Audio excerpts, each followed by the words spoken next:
刚搬进来的时候，其实整个家都是挺空的，很多家具都没有送到，还有相当一部分是我们入住后才慢慢添置的。今天想带大家看看我们最近的布置，同时也想把这段时间关于软装方面的一些经验分享给大家。现在就来看看入住1个月我们家的变化吧。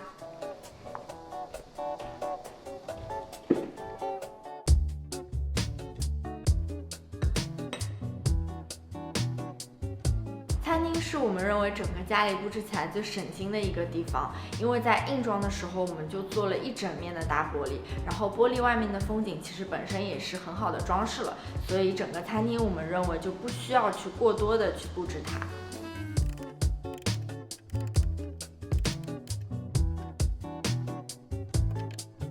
最近我们把原先1.4米的餐桌给换了，主要是考虑到我们现在整个餐厅的空间是偏长的，所以用原先的桌子比例上不是特别的协调。原先的桌子其实在人多的时候还是有一些局促的，然后现在的餐桌有1.8米，8个人一起用餐也不会觉得特别的拥挤。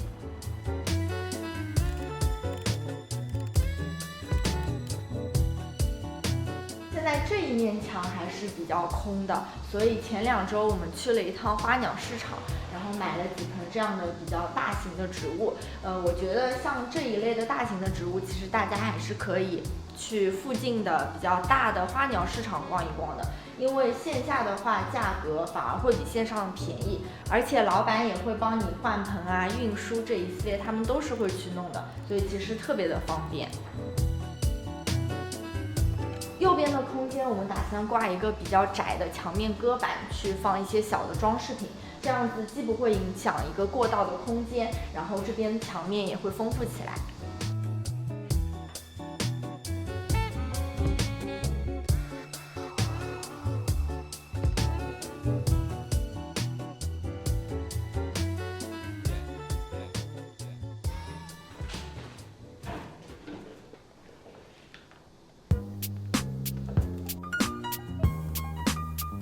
对于书房这个空间，我们希望它可以更多一些灵活性，因为时不时的变换一下格局，其实无论是对工作还是学习，我觉得都挺有新鲜感的。搬进来差不多1个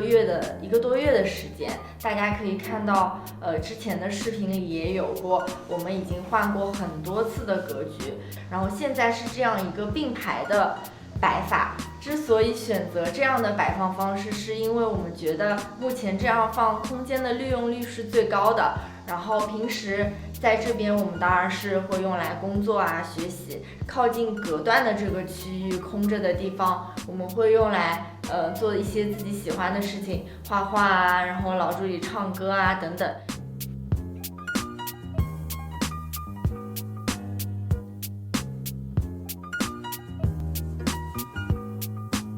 比较推荐大家可以用一些在线的工具，它非常的好上手，没有任何难度，但是会比你实际用卷尺去测量来的直观的多。我们之前在装修的时候就一直借助这样的工具，去看到底适合多大的桌子，还有一些家具的摆放的位置等等。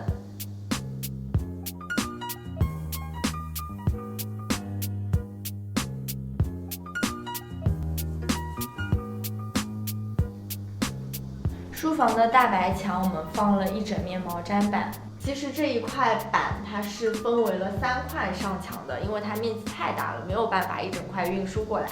起初我们也想过挺多其他的装饰的方法，比如说放一些墙面置物架啊，比较流行的 strings 啊这一些。但是后来我们发现，我们家里真的没有那么多的书，而且我们也没有那么多的装饰品，不想刻意的去营造一个不太属于我们自己的这么一个布置吧。现在板上贴了很多，比如说我最近在学的丙烯画素材，我们的健身小目标，还有今年的旅行计划。当然这些照片现在是网图，我们打算回来以后切换成自己拍的照片，这样就变成了一段旅行回忆。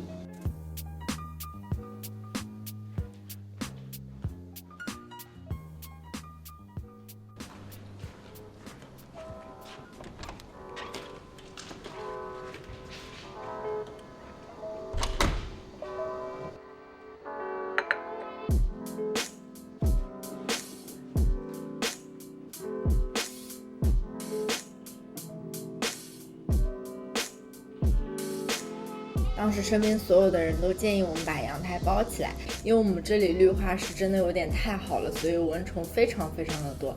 有看我们以前视频的同学都应该知道，一个开放的空间对我们来说还是非常重要的，因为我们非常喜欢在这里烧烤当然只是其中的一点。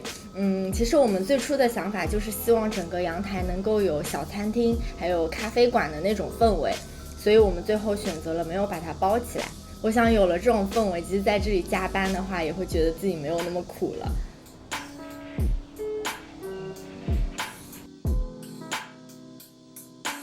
其次是关于这套阳台桌椅的选择，我们也花了很多时间，因为一直都没有找到特别心仪的。我们自己选了十字的腿和这种大理石的台面，把它组合成了一个我们自己想要的桌子。其实很多类似的家具的桌腿和桌面都是可以自己去组合的，大家都可以根据自己家的装修风格去选择。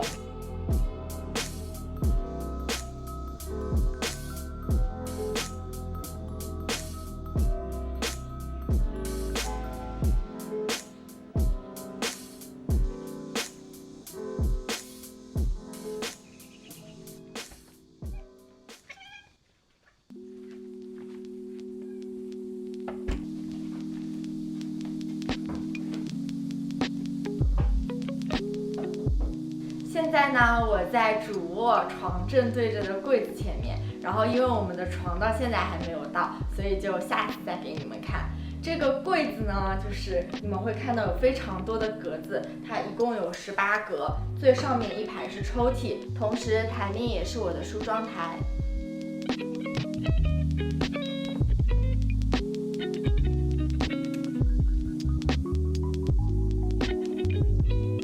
之所以会定做这样一个柜子，是因为我们在搬家的时候发现，我们家里有非常多零零碎碎的小东西，但是又是随时要用的。虽然我们家本身的储物空间还是挺多的，但是就没有这样一个地方可以放一些小东西，所以我们就决定做这样一个方便分类和收纳的柜子。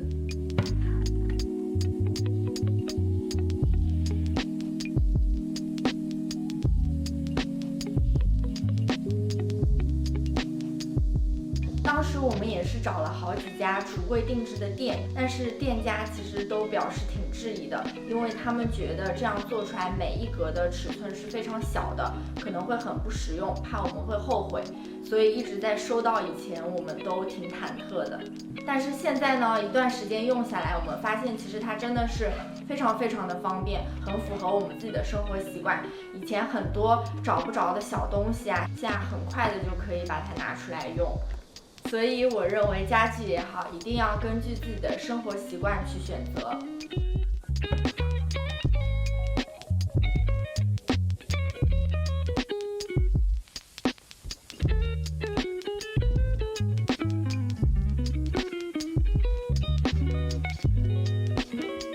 在整个的布置过程中，非常有帮助的一样东西就是小样，无论是餐厅的桌子，还是书房的毛毡板。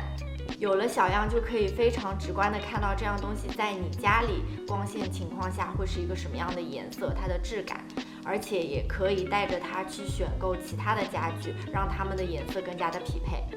还有一样我认为非常实用的东西，就是刚刚讲到的一些在线工具。在测量一些比较大的家具跟我们的空间是不是协调的时候，借助这些工具就可以更直观地感受到它在我们家里的布局是一个什么样的情况。